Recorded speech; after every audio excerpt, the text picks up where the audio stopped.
Shalom, Bapak Ibu Saudara yang terkasih dalam Tuhan. Kita bersyukur atas kasih dan kemurahan Tuhan dalam hidup kita hingga saat ini.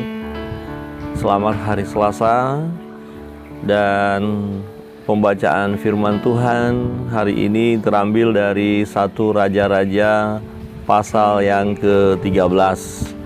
Saya memberi tema jangan memberontak terhadap firman Allah. Nah, dalam 1 Raja-Raja pasal 13 ini satu kisah seorang abdi Allah yang ditugaskan Tuhan untuk melayani ke Israel. Dia dari Yehuda.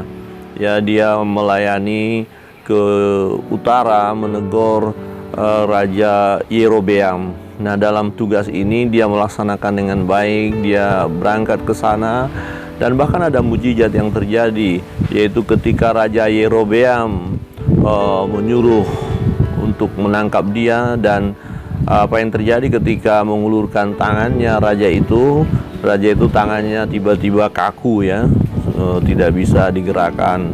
Nah, kemudian raja itu memohon ampun dan meminta supaya abdi Allah itu berdoa sehingga tangannya kembali pulih.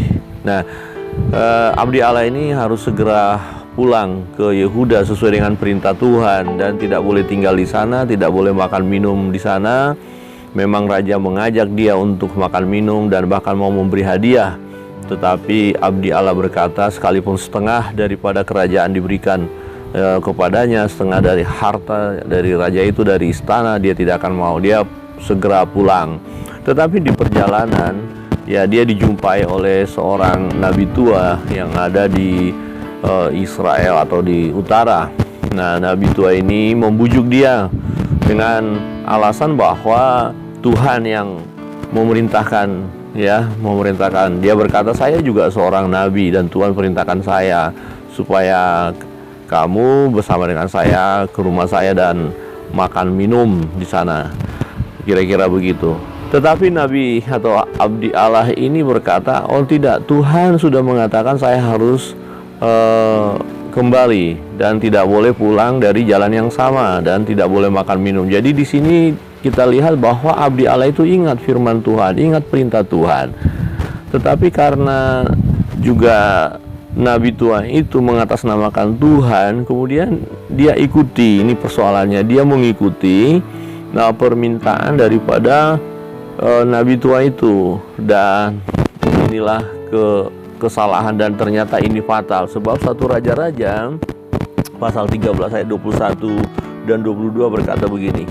Setelah nabi atau abdi Allah ini mengikuti nabi tua itu dan sudah makan dan minum, ia berseru, yaitu Tuhan, ya, ia berseru kepada abdi Allah yang telah datang dari Yehuda, beginilah firman Tuhan, karena engkau telah memberontak terhadap titah Tuhan dan tidak berpegang pada segala perintah yang diperintahkan kepadamu oleh Tuhan Allahmu, tetapi kembali dan makan roti dan minum air di tempat ini, walaupun ia telah berfirman kepadamu, jangan makan roti atau minum air, maka mayatmu tidak akan masuk ke dalam kubur nenek moyangmu.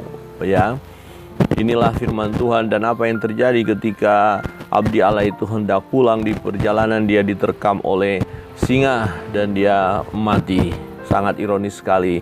Kemudian nabi tua yang mengajak tadi mengetahui hal itu dan dia pergi, ya. Di ayat 26 berkata begini, ketika hal itu kedengaran kepada nabi yang telah membujuk dia berbalik kembali, ia berkata,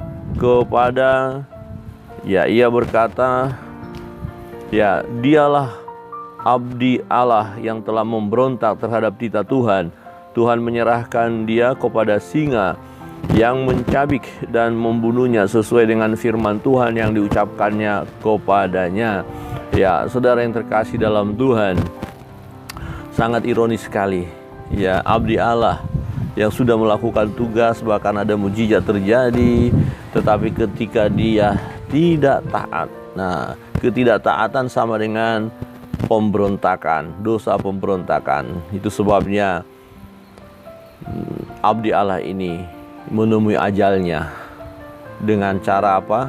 ya diterkam oleh singa. Suatu peringatan bagi kita, Bapak, Ibu, dan Saudara yang terkasih dalam Tuhan. Mari kita berpegang teguh kepada firman Allah. Sekalipun ada orang lain mempengaruhi kita dan mengatasnamakan Tuhan, jika itu tidak sesuai dengan firman Allah, jangan ikuti mereka. Jangan mau mengikuti langkah-langkah mereka yang mengatasnamakan Tuhan, padahal Tuhan tidak mengatakan seperti itu. Jadi kita harus berpegang kepada firman, lihat kebenaran firman, terima kebenaran firman, dan setialah senantiasa hanya kepada Tuhan. Sebab ketika kita tidak mengikuti firman Allah, tidak mengikuti perintah Allah, itu sama dengan dosa pemberontakan. Kiranya Tuhan memberkati kita. Shalom.